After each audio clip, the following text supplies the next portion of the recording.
Welcome back to the CNBC Africa's coverage of the ECTO Technology Day, where we are looking at fostering governance with technology. Our panel is looking very closely at Nigeria's ICT policy, and I want to bring this back to the panel. We have so many software providers that unfortunately cannot compete with those that are bringing things from abroad. So to what extent do you think this policy addresses such issues?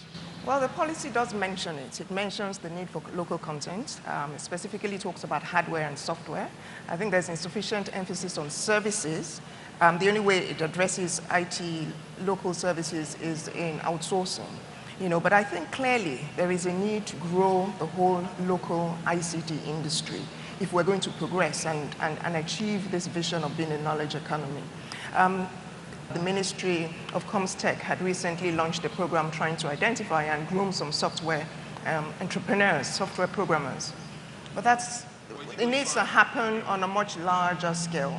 We need to have multiple of such programs, just trying to identify the skills, the talents of which we have in this country, and channeling them through a structured process, which is focused on ensuring that whatever software that they come out with, whatever hardware, whatever services are globally competitive.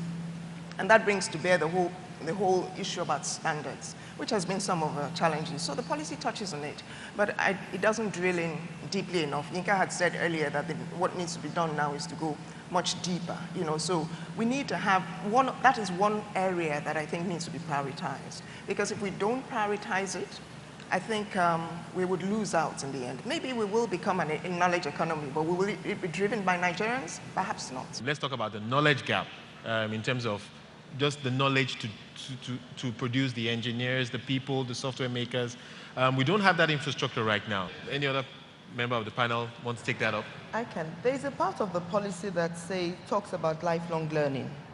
And I think that's something we need to imbibe across all our sectors.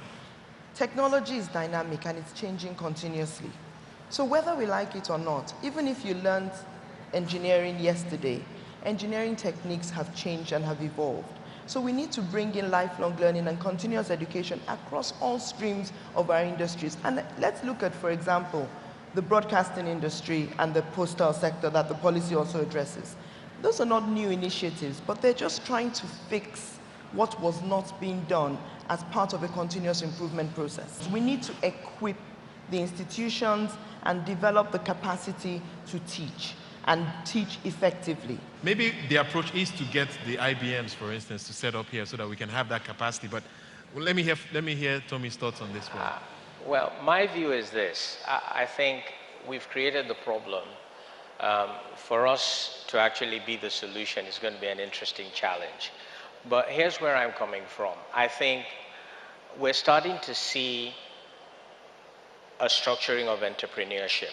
In the last year, there have been something like about 4, to my knowledge, incubators that have sprung up across the country. We've got what is happening in Tinapa, the Knowledge City. We've got CC Hub and IDEA that are happening both side by side in Lagos. And then we've got Inspire that is happening in Abuja.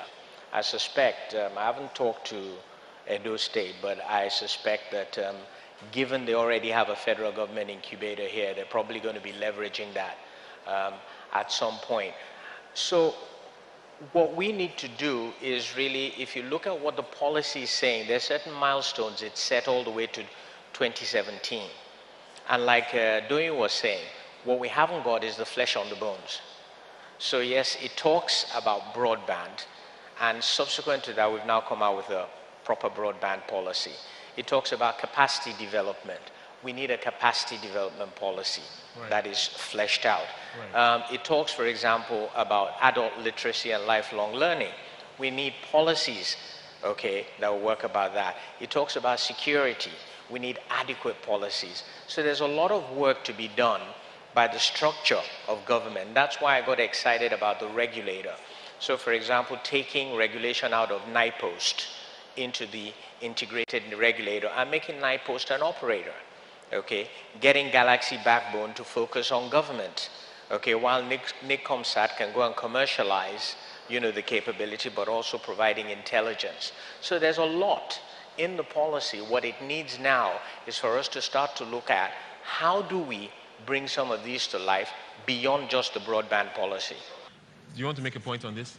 I think there's an urgent need for there to be very close collaboration between the Ministry of Communications Technology and the Ministry of Education, because we need to go down to our curriculum.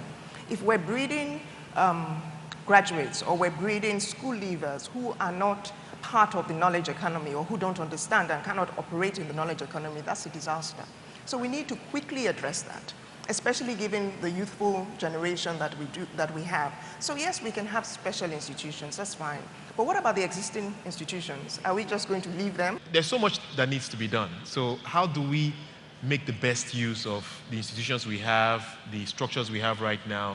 Let's talk a bit about some of the things we have seen the ministry and, of course, the regulators get going already. There is a major plan to bring in private equity and venture capital to drive the growth of the ICT space. And I want you to speak to how that is working. Practically, do you think the approach is the best? We cannot seek to imitate. We need to create. And that is what we need to fundamentally understand. So I have no problems whatsoever with us trying to encourage entrepreneurship. But I think we need to sort of step back and do a homegrown design that does fit, yes, with international standards. But we shouldn't try and emulate, or imitate. Would you say that the government is not supporting innovation enough? For instance, they've talked about local content, and maybe you can speak to this point, Toyin. There is a local content policy, for instance, in the oil and gas space.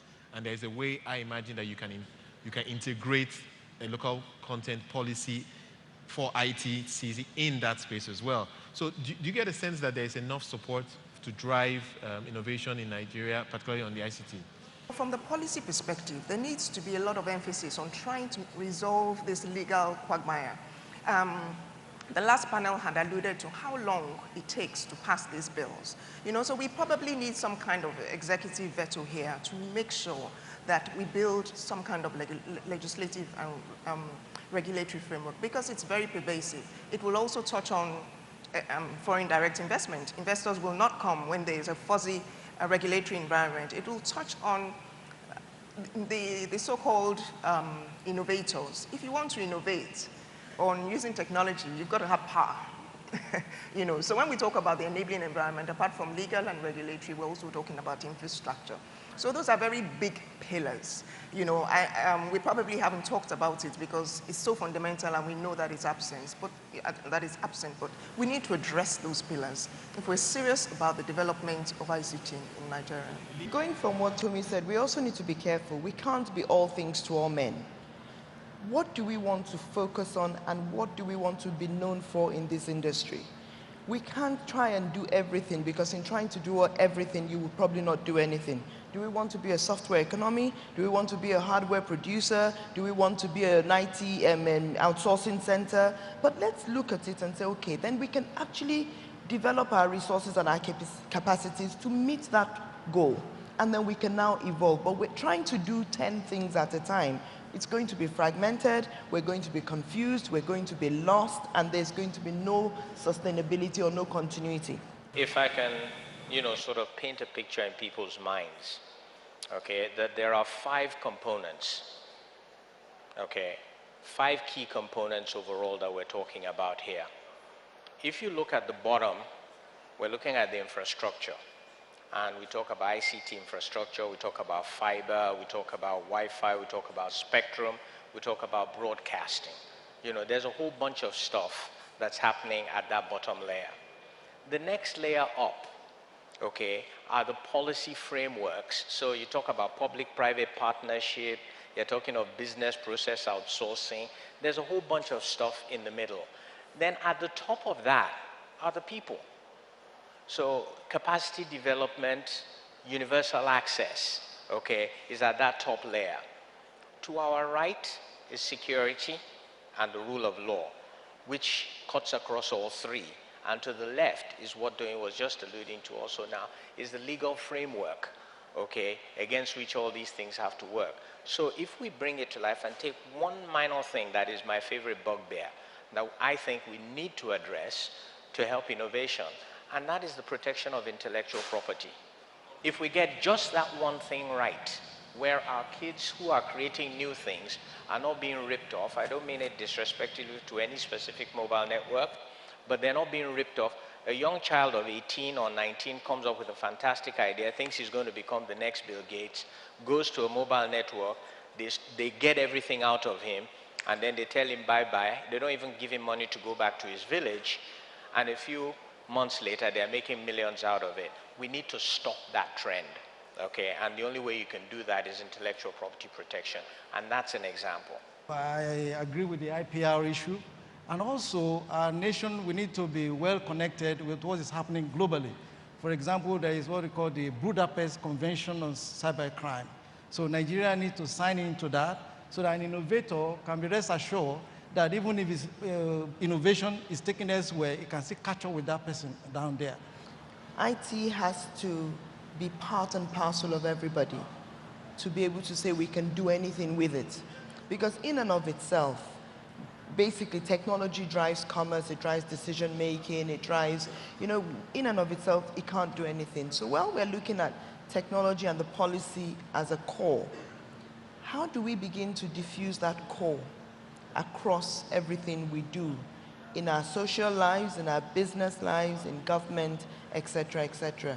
So that is one of the critical issues that, fortunately enough, I'm not sure if the Ministry of Comtech can really do it alone.